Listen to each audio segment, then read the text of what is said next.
Good morning, my name is Johnny Colombo and I'm here representing Shareback. Shareback is a fanny pack that protects your phone with a phone pouch that connects to a retractable cord that is stored within the fanny pack. Shareback will be marketed to girls aged 14 to 24 whose hobbies include going out with friends to various events such as amusement parks and music festivals. Interviews have proven that these girls are going to be our customers and our users. Our serviceable addressable market is going to be $100 million.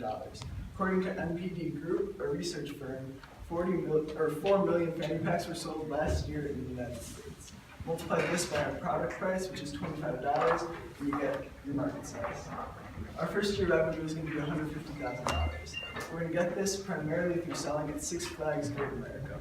Six Flags has stated that their Burnaby location pulls in about 3 million visitors a year, which gives us large exposure to our target market. So we got to 150,000 by assuming that 0.2% of people, that's 1 in 500, that visit the park will purchase our product. The 0.2% is only an estimation and is acting as a placeholder at the moment until we can get more reliable data by testing how well our product does in these environments. If we assume that 0.2% of the 3 million visitors will purchase our product, we will get 6,000 units sold and pull in about $150,000 per month. Obviously, as Six Flags goes on, more people are going to be there in the summer months. So we can look at the attendance charts or the weekly attendance charts, and we can spread out our sales accordingly. By doing this, we figured out that 2/3 of our sales will be done in the months June through August. And this brings us to our first year market share, which is going to be 0.15%. We got this by dividing our fanny packs sold, which is 6,000, by the total amount of fanny packs sold, which is going to be 4 million. As I mentioned earlier, we're going to be selling our products for $25. We got this through value pricing. All of our phones are worth hundreds of dollars each. And in interviews, most people stated that they would be more than willing to pay the $25 necessary towards protecting their phone. Our cost of goods sold is going to be $70.50. We got this by combining the manufacturing costs of all of the individual components of our pack. This is going to be giving us a gross profit margin of 70%, which is more than ideal moving forward. This 70% gives us a gross profit of about $105,000. Marketing strategies for the first year. We're going to be spending between $12,000 and $25,000 on marketing within the first year.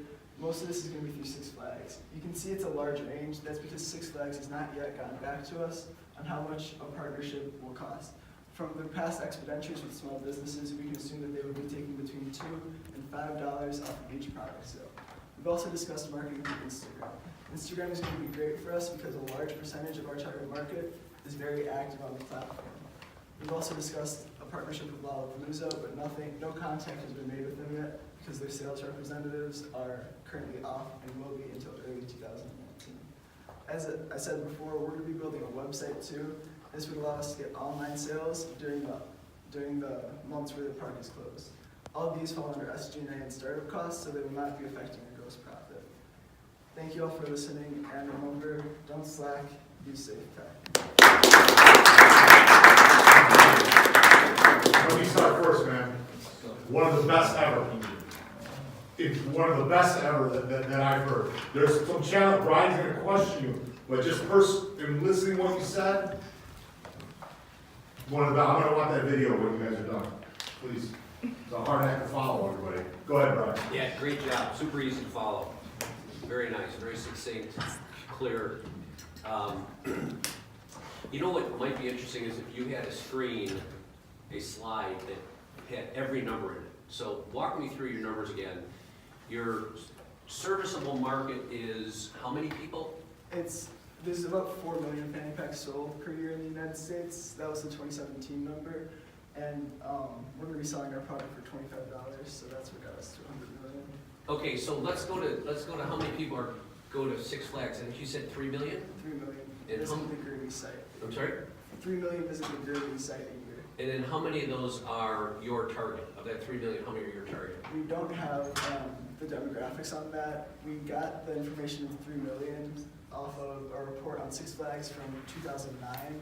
So those numbers, they're a bit old, but they still work as the attendance rates overall have not changed. Yeah, so I think it would be really powerful if you had 3 million times a percent, and that percent represents your target market within that 3 million, times your market penetration of that number. So if it's 3 million times 25%, 750,000 women, girls fit that.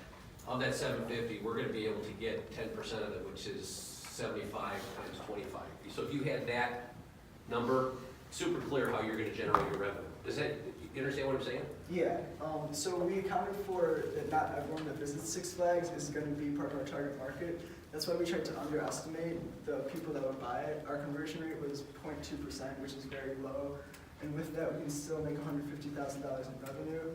So I think that's... So you said early on 0.2, but keep flipping until you show me that 0.15 number. Right there, go back. Was our How does that compare to the 0.2?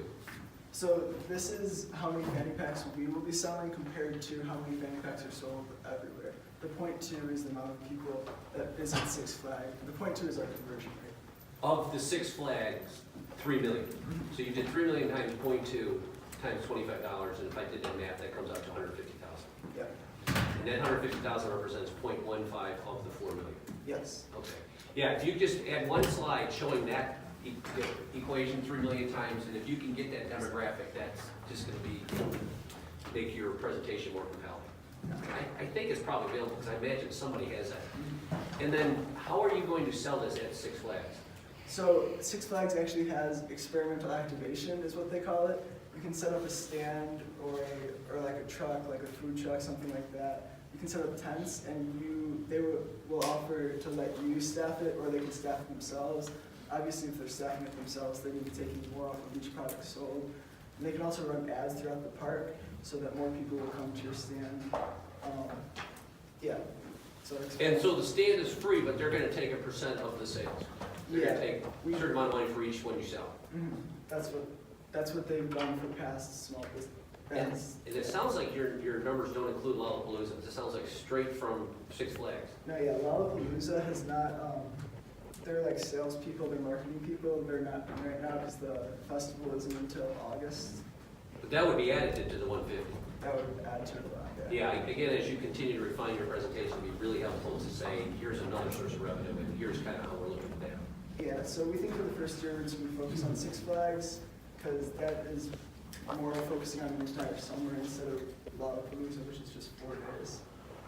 Yeah, and you might want to maybe add a slide to say Phase 2 Lollapalooza, just because if I'm looking at that slide, I'm thinking you're selling both in your one. Just these are little tweaks because it's a terrific presentation. So that's all I got. Yeah, really quick, two things. And Brian said that experimental explanation, that should be in your presentation. The way you explain how Six Flags works, you should put that in there. Secondly, and this is for everybody, whenever you say something like most people said in our interviews, it's a lot stronger to give a percentage. Okay. You know, 87% of the people that we talked to said this, instead of just most people said, you know. But otherwise, great job.